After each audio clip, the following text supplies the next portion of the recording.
just to scrap it. Good evening. I'd like to welcome everybody to the May 27th Commissioners Meeting of the Gig Harbor Fire and Medic 1. If you'd please rise for the Pledge of Allegiance. I pledge allegiance to the flag of the United States of America and to the republic for which it stands, one nation, under God, indivisible, with liberty and justice for all.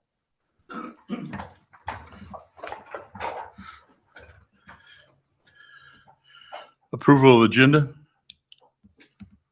So moved. Second.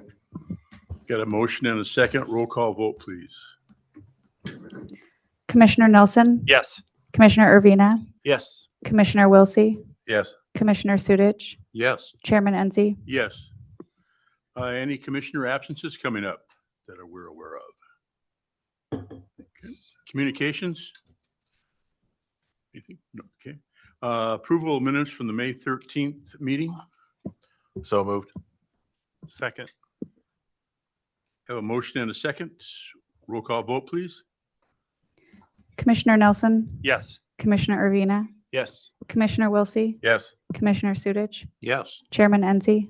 Yes.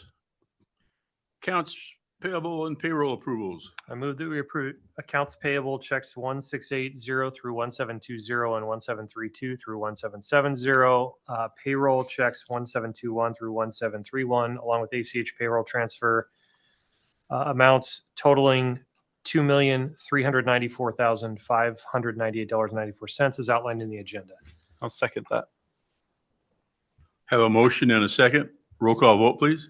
Commissioner Nelson, Yes. Commissioner Urvina, Yes. Commissioner Wilsey, Yes. Commissioner Sudich, Yes. Chairman Enzi. Yes. Local 3390. I haven't heard anything today. I don't know if anybody's online or anything. Good. Okay. Chief's reports. All right, Chief Langlow is going to start off. Oh, you do have something? Yeah. Okay. Chief Langlow. Okay. All right. I just have one thing, but might take a couple minutes. I think you might have a couple questions. So about 6 weeks ago, Chief Oldenburg took a phone call from a citizen who was interested in making a donation to the fire department. And we didn't know exactly what the donation, wanted to be or money wise. And so Chief Oldenburg had a really good conversation with the potential donor. And the initial from the donor was like, yeah, I want to do something for the fire department. And I think maybe buy a fire engine or something. And so then it was like, well, do you know how much a fire engine costs? And so that was a really good discussion, and he's laughing because, he'll correct me when I'm wrong on this, but so he shared with, what a fire engine costs, and then a ladder truck costs this, and just these really large numbers, right, as you are all well aware of. I think the response was like, well, that's more than I thought. It wasn't like, holy cow, I thought it was like a Kia, like something totally different. And so what Chief Oldenburg had shared with the donor was, hey, let us talk as a command staff. Maybe we'll talk about some options for you, and we can come back so you have some context as to kind of what things cost and what opportunities are out there. So we had some discussions, we had lots of discussions as a command staff, and I think as you are well aware, we've done made a concerted effort for, including capital replacement costs into our operating budget, so that when we get closer to having end of service life of our apparatus and our facilities, that we're closer to cash flowing them. So just we're in a space where we've been doing that. And we've also made some significant purchases already in 5 Type 1 engines, 2 Type 3 engines, our medic unit fleet. And so we're in a really good place and have a plan in place to purchase now and replace as we go. And so we talked about is there anything that we don't have that maybe isn't part of the plan, because it's just things take higher precedence than others. And so we talked about that as a group,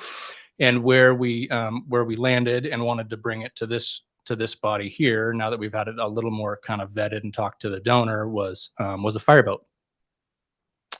And so Chief Oldenburg and I have been doing a little bit of research on the possibility of what that might look like. And while we are miles from anywhere where this comes to fruition, right, we did put together a package that Chief Doan talked to the potential donor, and I'll let him kind of fill in the blanks here, but had really, really positive feedback from the donor on the idea.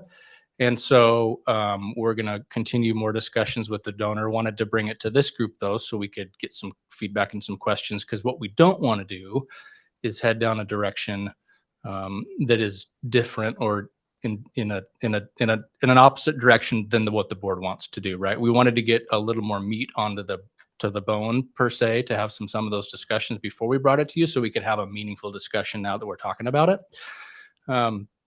But have had really good feedback from, like I said, from the donor, and we've put together kind of a package and sent that to them, and so far so good.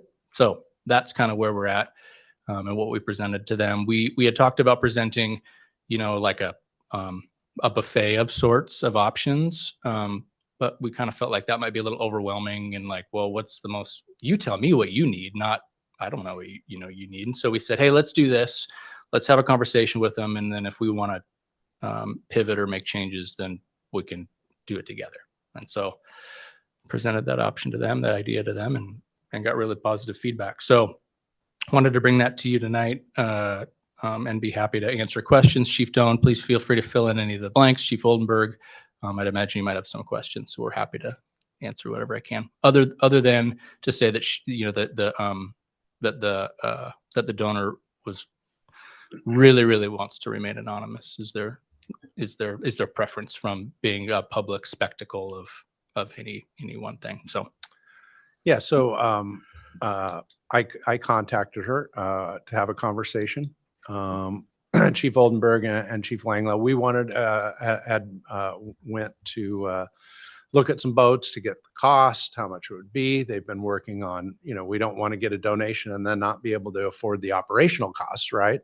So Chief Langlow and Chief Oldenburg have been working on that also, to make sure that we don't want to receive something and then not be able to adequately use it or budget the operational costs. And we feel we can. So I talked to the potential donor. She was very excited about the fireboat, knowing that we didn't have that level of service and that it would be a significant impact to not only this community but the department. And she really liked that idea.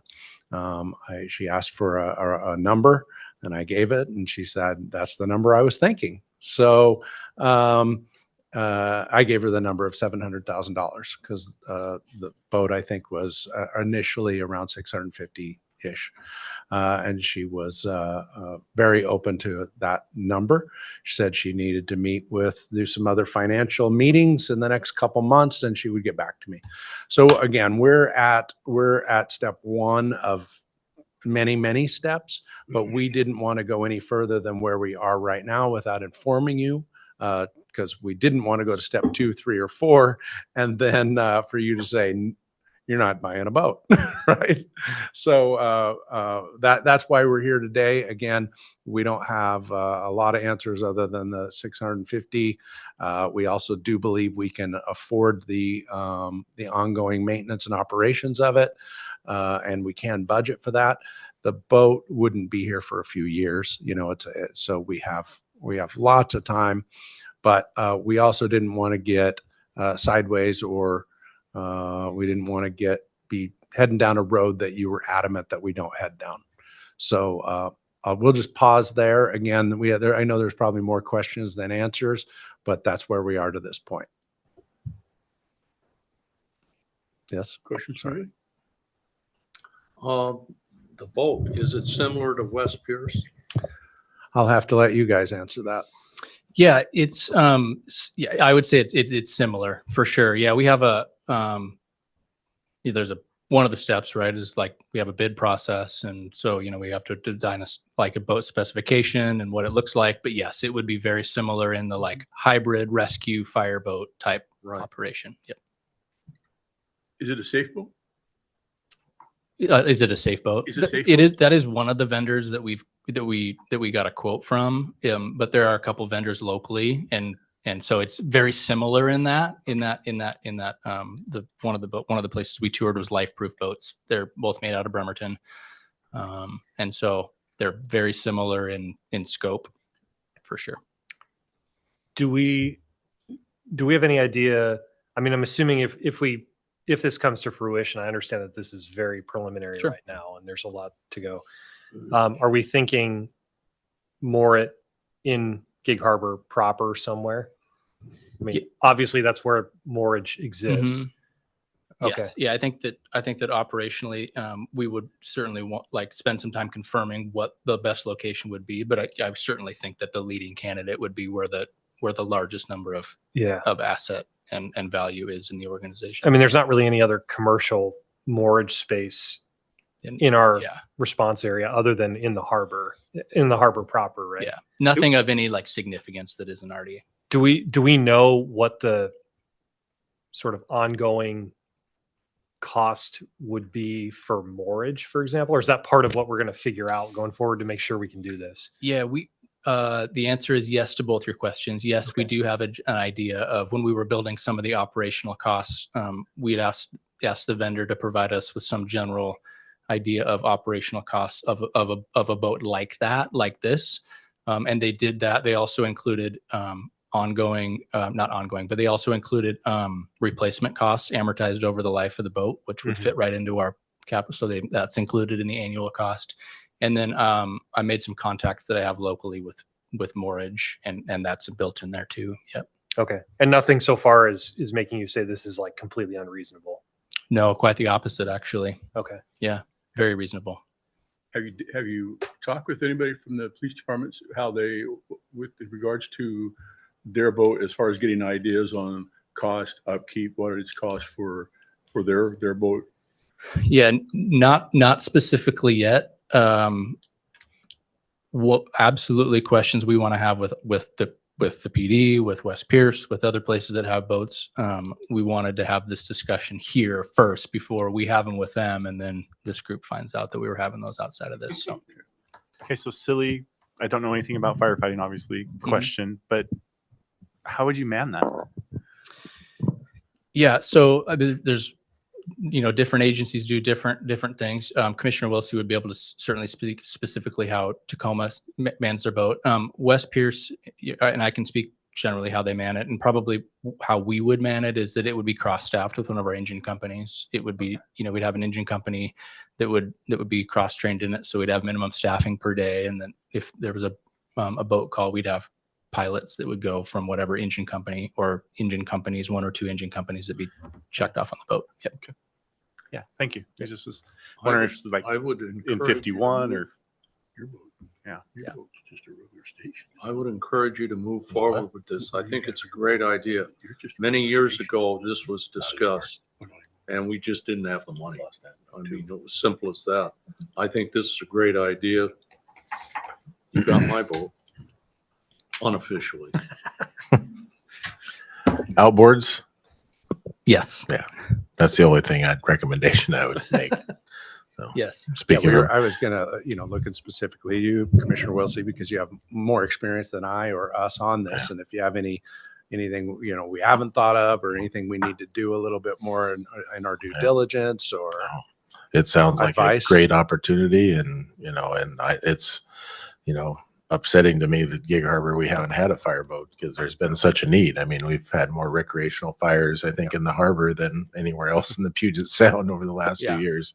We I mean, were looking at just going through our head over the last 6 months to the year, the amount of times, and just this last week over in Henderson Bay, and on and on, the amount of boat fires, and as the amount of times we've asked West Pierce and Tacoma to come here has been more in the marina than any other call that we've had. Yeah. I think there's some things if we move forward, we continue to move forward. There's specifications for sure, and I think some of the things we talked about as a group that was really important. One was outboard motors, right? That were much more easily maintained and replaced. And then the design of both of the vendors locally, right, is it's rigid hull, it's stainless steel or aluminum. We'd also be interested in it being enclosed cabin that's so we can use it all year round. That is big enough to transport both patients and and crew, that it has, that it certainly would have fire capabilities on the boat. You know, it's a hybrid boat, right? So it's not built specifically for like one function, or isn't even leveraged really to one function over the other. It is hybrid of that kind of that idea, and that it was big enough to be able to navigate all of our waters. It was also not so big that it wasn't fast to get to all of our locations. And so the boat, I think that we are kind of like framing in our minds so we could get, and again, we needed to get the donor some kind of context, right? Pictures and a number. But it will move. It will go in the neighborhood of 60 to 65 knots is how fast it'll move. So 60 to 65 knots. yeah, so that's why we, you know, like having it downtown is on one end of our fire district, but also being able to move expeditiously to the other side of the fire district and within the area, the region, right? We can't do these things on our own without Tacoma or West Pierce. We'll continue to still use those assets, right? The sheriff's department, and so be a regional resource for sure. Yeah. I'll also have Leslie, will you forward them the letter that we put together for the donor, that so that you know and can see that also. And then just one other thing I wanted to bring up on top. I mean, we still are, I wouldn't say on track, but we have it in our plan to get a ladder truck and a funding mechanism for that. Yeah, we're still in right in the middle of our ladder truck evaluation, and, Okay. and I would say it's a, you know, budget is budget, right, and economy, but I would I feel comfortable, and I'll just speak for myself. I think that this doesn't impact one way or the other. It certainly doesn't impact negatively our ability to execute on a project like that. Right. Yeah. Yeah, and we thought through that of should we number one, should we ask for that, right? Because that is a need, not only a water and engine or ladder truck or rescue and those type of things too. We feel that it was a little out of the range of Oh no, it's a much bigger number. Yeah. It's a bigger number. Yeah. So you know, I just want to make sure we're still working towards that, because that's something that we've talked. Negatively affect the ladder truck. Yeah. No. Positively or negatively. No. And Either I way. think this is just of as great of importance to have a fireboat in the harbor as it is a ladder truck. In fact, I'd probably venture to say it's even more important. So, I mean, shoot, the name of the place is Gig Harbor. And in fact, we don't have a fireboat and harbor in our name. Yeah, exactly. No. So, yeah. And there's, you know, like you said, there's ladder trucks that can come and help. So, yeah. But I just wanted to make sure we're still not like abandoning that plan, or, you know, we're working towards it. So, Yeah. Nope. They had a meeting today, and we're still moving forward with that. perfect. And I mean, Thank you. considering if you look at a map of the district, basically an edge of every part of the district is water. You know, this makes perfect sense to me. Yeah. Edit that report. Yeah. Thank you. Did you have anything else, Chief? All right. I would just like to say that when I was 14, for insurance purposes, I had to pass a U.S. Power Squadron course because someone in my family had to do it to get a rate cut on marine insurance. So if you need someone to drive the boat initially, if this comes to fruition, Yeah. happy to do that. So You're the second person in the last hour who has told me I will be driving the boat. I was Marine Services. Yeah. Yeah. You know what? We'll just have a day. Yeah. Bring everybody out, and everybody can, wreck the boat. Chief Oldenburg. All right. Well, two quick updates. Again, on the lateral hiring process, we're up to 19 applicants now. I think the last time I reported, we had 14. So continues to increase. And so we're looking forward to that. That'll close on June 6th. We also had today was the first of two informational meetings. If you remember, we started this not so long ago, where people can tune in on a Zoom call and ask any questions of the chief officers and of the organization. And so that's very beneficial. So we had a number of people that participated in that this afternoon. And then we have one more, we have one more tomorrow afternoon. The next thing is a payroll go live. We went live and ran payroll through the Tyler system last week. And so we're super excited about that. We did find a number of issues, but that's just how it works. So we went back and fixed those. And we're going to run the next payroll again through the Tyler system. And I'm happy to say that Katrina is comfortable enough that she's not going to run payroll in our old system side by side the next time. So she thinks it's close enough that we will just run it in the new system this time. And it's a pretty regimented checklist. And so we're super excited about that. You are seeing some of the other modules coming through the software as well, some of the HR stuff and the timekeeping. So I think we have 2 or 3 more modules in addition to payroll, and those should be all cleaned up and done in probably the next month and a half. End of report. I'll stand for questions if I have any. All right. I got quite a few things because I was sick at the last meeting and wasn't able to attend. But May 2nd, I went to Kennewick and spoke at the IFF new members conference. And then the next week, I was in Ontario, Oregon, doing with their command staff, doing a 2-day leadership seminar. I also attended the SNR webinar and then was out sick a few days that next week. May 19th and 20th, I was invited to be part of the American Wood Council Advisory Board as a chief officer. So they paid for me to go to Baltimore, and it was an interesting 2 days. First, I got to go to UL, to the Fire Safety Research Institute, and watch UL and tour UL as they and see how they do testing at NIST, both on soffits and windows and WUI areas, which was really interesting. And the next day I got to spend with NIOSH, going over near misses and line of duty death investigations with a NIOSH. He actually was there and didn't know if he was employed or not. He said, "I'm here. I don't know if I have a job."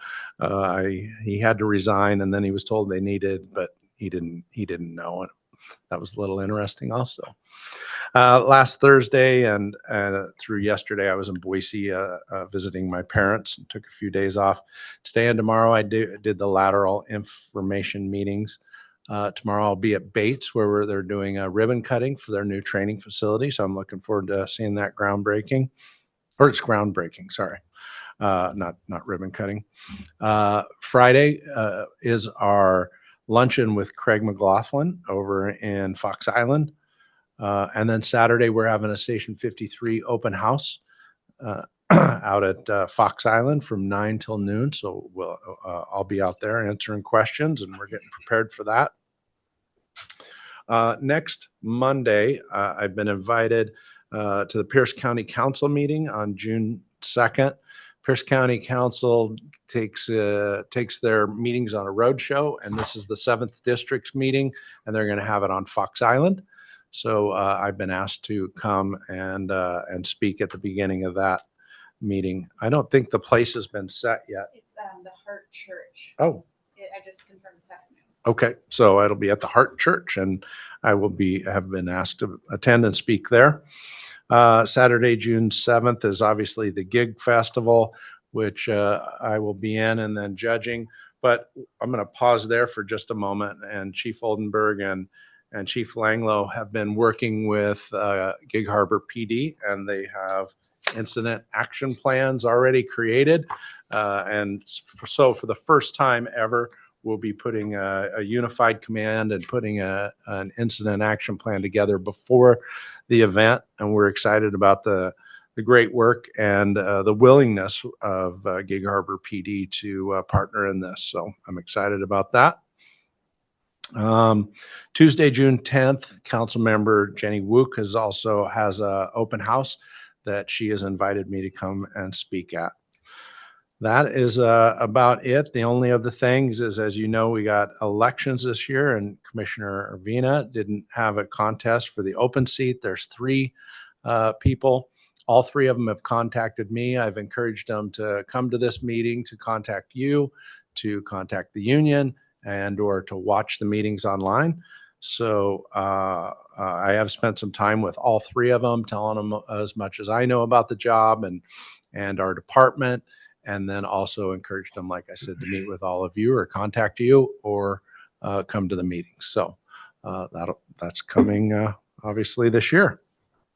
That's all I have for reports. All right, thank you. Standing committee reports. Chairman's report, none. 2022 bond update.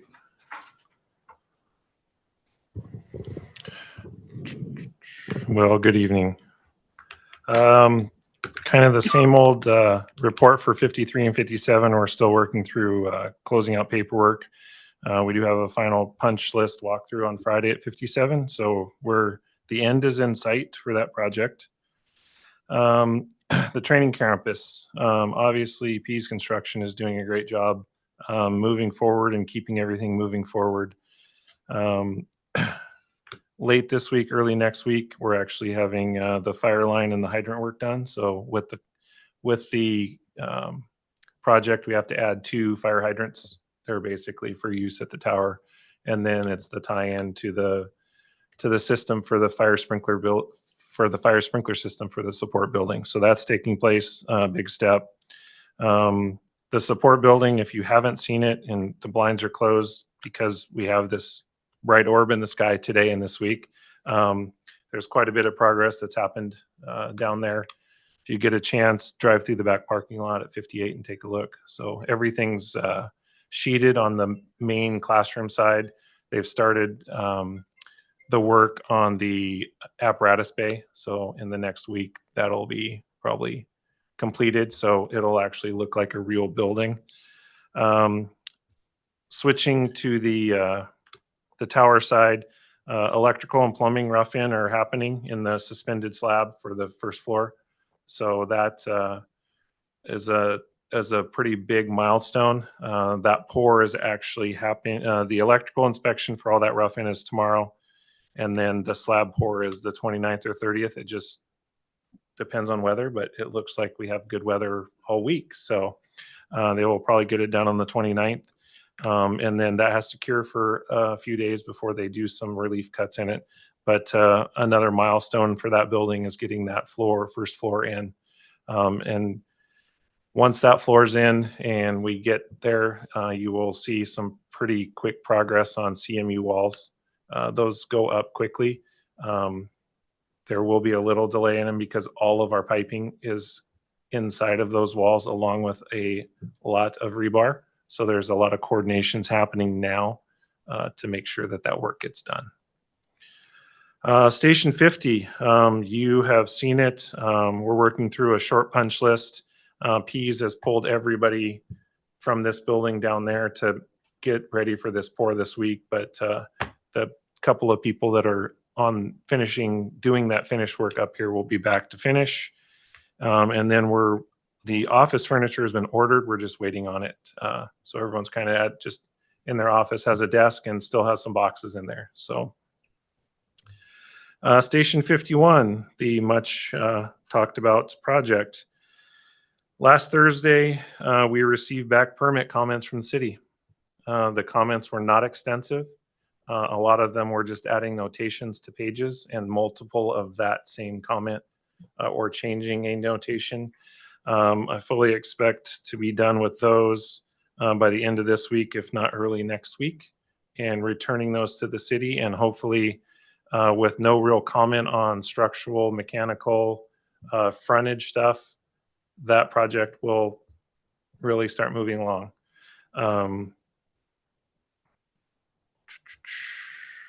That's it for the projects currently being worked on. Do you have any questions?